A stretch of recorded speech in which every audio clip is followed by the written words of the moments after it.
Hello, folks. Welcome to Wu Says, where we get real about the US, China, and everything in between. Two superpowers, one global story. That's what we're going to cover today. I'm Melisa, Idris, and with me is a Professor Thye, who has been studying US-China relations long before tariffs became headline news. So, Prof, can I just ask you, is it true that even before Washington and Beijing sneeze, that you've already got the tissue box ready? That's a good one. You've been I, watching the I, US I, and China for a long time, haven't you? yes, I usually do it with popcorns rather than tissue box. Well, why do you watch them? I mean, we know that the tariffs have dominated headlines, and there's been an escalation between the two global superpowers ever since Donald Trump came back into office. But why do you think that has happened? Why have you always been watching these two global superpowers and their interaction and what it means for the world? Well, I grew up in the generation where the world was divided very rigidly between communism and capitalism. And so watching the division between the two types of economies was certainly the starting point of my life. And it was quite incredible that I managed to live in a time when the two systems converge to one. Basically, the central planning system ended without anyone attacking those countries and occupying them. The voluntary reforms that took place in China beginning in 1978 was an act of self-revolution. I thought that was mighty interesting, that here is a country that is capable of self-correction. And of course, when the Soviet Union imploded, that shows you what happened when a system Hmm. becomes incapable of self-correction. Well, that's interesting. And the US certainly seems to have the better model since it survived the Cold War. But now I think we are in a juncture after the election of Donald Trump Hmm. to ask the question whether the US system is able to correct itself from having made the same mistake of electing Donald Trump twice.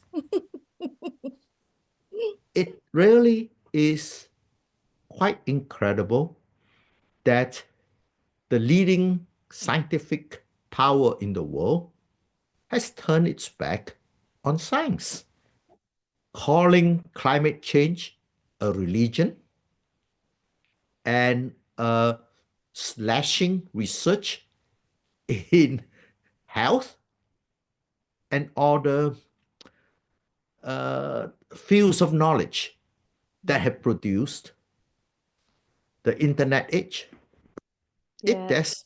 It is a surprise to me, but that also gives me huge optimism that the US is in a bad patch right now, but I'm confident that an enlightened group of elite will soon displace Donald Trump. Okay, so maybe there's hope for self-correction for the US. I want to talk to you about what happened in over the weekend. I mean, there was a big weekend for the global trade war. The US and China have agreed to significant tariff reductions. I think it went from like triple-digit tariffs to now moderately high levels of double digits. And it's going to be so for the next 3 months. So that it's essentially a 90-day ceasefire for the main front of the tariff war. Were you surprised? Was this? I mean, we knew the Geneva talks were happening, but did this come as a surprise that this was what came out of those talks? Well, I knew that the very high tariffs that they had imposed on each other basically decouple the two economies. It would, if continue, it would completely eliminate trade between the two countries. And given how closely intermesh they are in production networks. I cannot see how a sudden rupture like this would not cause extreme pain on both sides. And the question is, number one, why are they doing this to themselves? Or rather, why is Donald Trump doing this? Number one. And number two, does he think he could get away with it? And what we see now is a very embarrassing picture for Americans to see Donald Trump make another unconvincing announcement of victory, that the Chinese have come to the table and we have got them to lower their tariff from 125 to 10. Whereas the Americans, of course, also lowered their tariffs from 145 to 30. Wait. Well, I have to ask you, why would you say that it's unconvincing? Unconvincing to whom? I mean, both sides are claiming victory, for sure. But why is the US unconvincing? Why is the US's claim to victory not convincing? Because, well, it is not convincing, largely because it got no concessions out from the Chinese, other than, okay, you lower your gun, I lower my gun. But that is not a victory. A victory is when the other guy put down his gun and while you still have yours pointed at him. What it really shows is that China has gotten too big to be bullied. The US is a big cudgel, but the Chinese, turns out, also have a very big stick.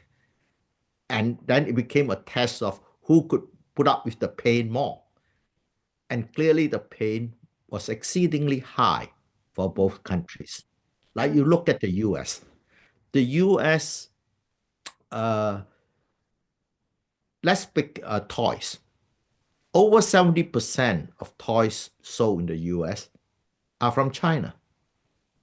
And over 80% of Christmas decorations sold in the United States are from China.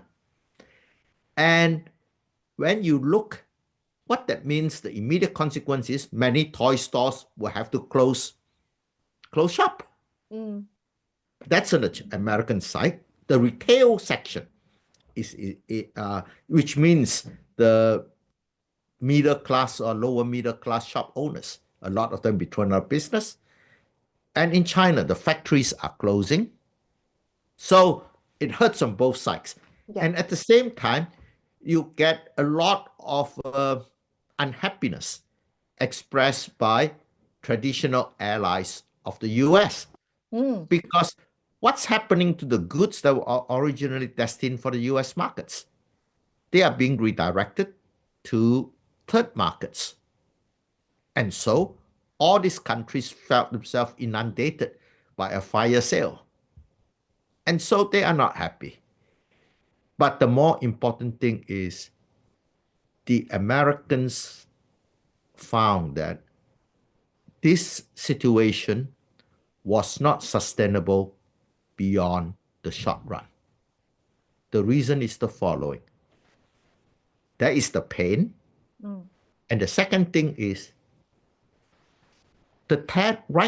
remember on April 9th, Donald Trump suspended the tariffs against the rest of the world except for China? Yes. Right. On the second, he had announced tariffs on everybody. And it started at midnight on the 9th of April. But then the stock market tanked. The dollar started sliding down rapidly. So 14 hours after the war began, he declared a pause. He declared victory, a pause on all the other countries but China. But let's just see what happens after a couple of months when people figure out what is happening, which is they can continue to export to the US with no additional tariffs. They can buy from China without additional tariffs. So why don't they buy the goods from China and then reship it to the US? So every country in the world would be getting goods from China and reselling it to the US. And how much of the goods from abroad could the US Customs Office check? Right. Usually, you check less than 1% of the goods that come in. It's a random selection, isn't it? It's a random selection of less than 1%. So, suppose you find a container that has Chinese goods in it, so you impound it. That means you impound one of every 100 containers with Chinese goods. So basically, either the customs service become thoroughly corrupt because there's so much money to be made by these people who are redirecting goods that they will simply bribe the US customs. And if the US customs proved to be incapable of corruption, not, being upright individuals, what that means is they will check every box. If they have to check every container, the ports will be completely paralyzed. That is not feasible at all. Yeah. That is why Scott Bessent said, this is not sustainable. It is not sustainable because it becomes ineffective. Right. So in the medium run. Is this a ceasefire? I mean, the root of the problem still doesn't exist, right? China still sells far more to the US than it buys, and that, I think, was the main contention of Donald Trump in imposing these tariffs. What do you think is going to happen after 90 days? Is this a ceasefire? Is this really the kind of de-escalation of the tariff war as we know it? I think that the tariffs would stay at the current level. And I think that there will not be a dramatic drop in tariffs. But however, given the inevitable smuggling, all the pressure will be to drop it to 10%. Like all the other countries are being charged 10% anyway. That's the blanket anyway, right? Yeah. Which is, in a way, a nonsensical policy. Because the whole thing of tariff is that I want to bring manufacturing jobs back to the United States. So you should target only those particular manufacturing jobs you want back. Whereas this one, do you want the toys industry back? Do you want the textile industry back? The shoemaking industry back? Clearly, that would be America would not be able to take all of them back. Right. And that would be undesirable, in fact. To be self-sufficient is to be poor. So you think after 90 days, the tariffs will be no longer implemented? Is this essentially a cancelling of the tariffs, the triple-digit tariffs that we know, and that was just an empty threat from both sides? Oh, well, the Chinese were very serious. As long as you've got triple digit on me, I'll have triple digit on you. We did not choose to start the fight. But since you have started the fight, and Donald Trump's, you must remember, 2 weeks ago, he was gloating about all these foreign delegations are coming to Washington, D.C. to kiss my behind. Those was, I used a more polite term, but and then he said, Xi Jinping will be coming to Washington, D.C. soon. In other words, the implication is he'll come begging. Yeah. And then when the Chinese ignored him, he then said, call me. And of course, he didn't call either. Right. Is the story here China's defiance? Is the story here this the narrative of China saying it will not back down, and you fired first, so we will retaliate and stand our ground? Is that the story here? The story is, if we have a dispute, let us sit down as adults and talk about it. And there's no use calling each other person's names. And throwing a tantrum is not an effective way of getting me to talk to you. Let's have some mutual respect. Right. You see, you could see all the countries that have so far rushed to Washington, D.C. to negotiate are much smaller countries. The U.S., Donald Trump, I shouldn't say U.S., Donald Trump in particular is a bully. And he found that on April 9th, that bullying the world was a bad idea, which was why he paused and started hitting on China alone.